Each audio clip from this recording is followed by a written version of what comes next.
కీర్తనల గ్రంథం 91వ కీర్తన. మహోన్నతుని చాటున నివసించువాడే సర్వశక్తుని నీడను విశ్రమించువాడు. ఆయనే నాకు ఆశ్రయము, నా కోట, నేను నమ్ముకొను నా దేవుడని నేను యెహోవాను గూర్చి చెప్పుచున్నాను. వేటకాని ఉరిలో నుండి ఆయన నిన్ను విడిపించును.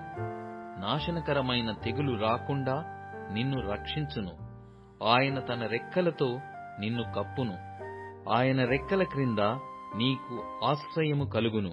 ఆయన సత్యము కేడెమును డాలునయ్యున్నది. రాత్రివేళ కలుగు భయమునకైనను, పగటివేళ ఎగురు బాణమునకైనను, చీకటిలో సంచరించు తెగులునకైనను, మధ్యాహ్నమందు పాడుచేయు రోగమునకైనను నీవు భయపడకుందువు.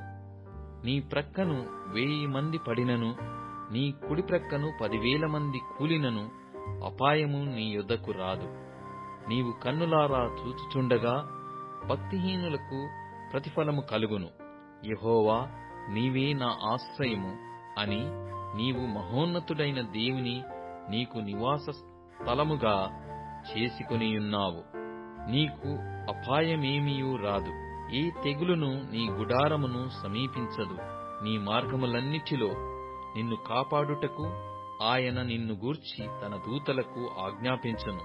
నీ పాదములకు రాయి తగలకుండా వారు నిన్ను తమ చేతుల మీద ఎత్తి పట్టుకొందురు. నీవు సింహములను నాగుపాములను త్రొక్కెదవు, కొదమ సింహములను భుజంగములను అణగద్రొక్కెదవు. అతడు నన్ను ప్రేమించుచున్నాడు గనక నేనతనిని తప్పించెదను.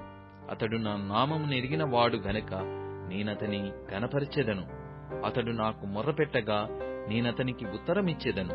శ్రమలో నేనతనికి తోడైయుండెదను. అతని విడిపించి అతని గొప్ప చేసెదను. దీర్ఘాయువు చేత అతనిని తృప్తిపరచెదను. నా రక్షణ అతనికి చూపించెదను.